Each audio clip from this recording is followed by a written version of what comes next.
That's how they develop. That's how they keep their economies going.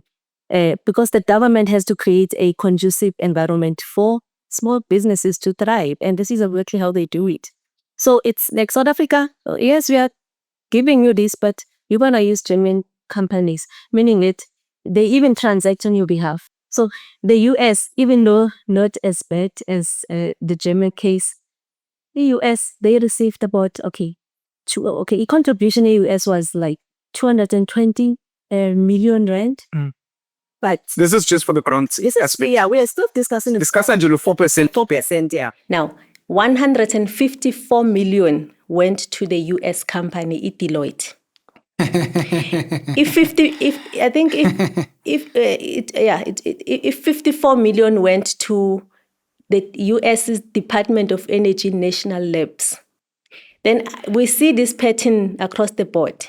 Because even a country like RCV about Danish water authority or energy agency, it's Danish energy agency and Dutch water authority.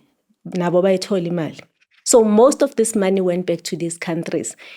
South Africa, yes, some local companies or private companies, they also did receive, including NGOs. Union Yatola, I think Union for Research Assistance, they got about 6 point something million. And then there's also NGOs, they call it civil society organizations. They got that, and I think 43 million rand. So it's only out of, when we talk about the 10 billion, 76% of the 10 billion went back to the countries that pledged it. Thina South Africa, sahluganiselana 24%. And you're talking about local companies, research government, and civil organizations. Civil organizations, even universities and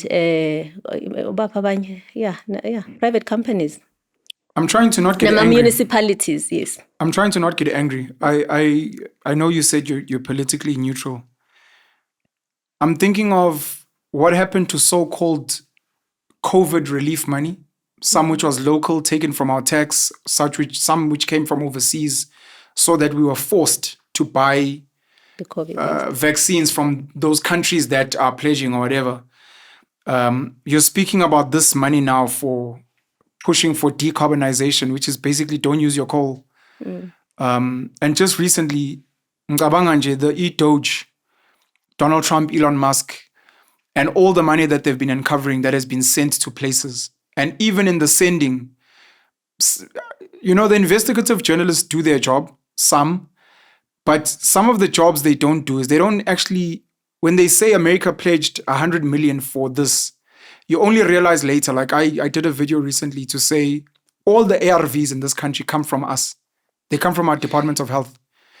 PEPFAR from America would come in to assist in other ways, which we appreciated at the time. But these things are not clear. Because even PEPFAR paying staff and education and research, could it be that some of those staff and some of those companies and some of those pamphlets were actually not even made here?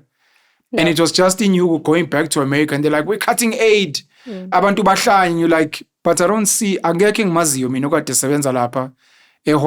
no company I know that was benefiting and I'm still getting my ARV. So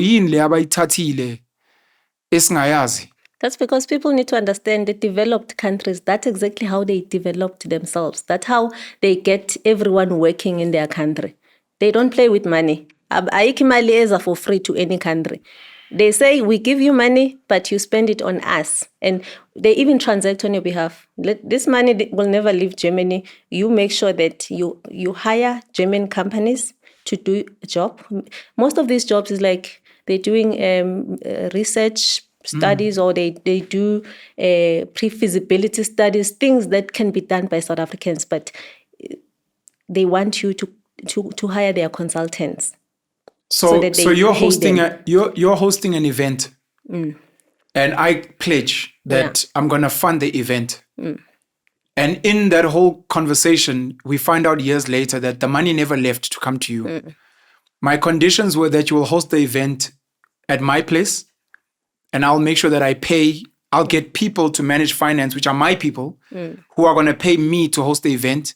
There has to be a DJ that comes from my place. Yes. The food is coming from my catering companies. You end up asking a question of how did you benefit? Was it just that, did any of your people even get allowed to attend the event? Or mhlampe khona ichocho that you got to make it seem like? This is just they call it rent-seeking money game. That's all that it is. And it's just that it makes the government officials sound and look good because, yes, investment package from this country, from Europe and from this country, all that it is, debts that South Africans will have to pay back. I remember Ramaphosa, I think it may have been in his last term, announcing at an investment conference how much money had been pledged to invest in South Africa. Which we need to talk about now. The Global Gateway investment package from Europe. Okay, we'll get to that. Yeah. So in that, someone went and did the numbers and they realized most of the money that they pledged was money for foreign companies working in South Africa. E-budget, like your budget speech to say, no, this year, let's invest another 3 billion in staff and in what. May say, it's new money when it's not. And by the way, some people complain, Uguti, even the 8.5 billion, okay, the pledge from the 8.5 billion, it was spent, according to the grants register, it was spent on projects that were already in existence way before Sithola Lemali.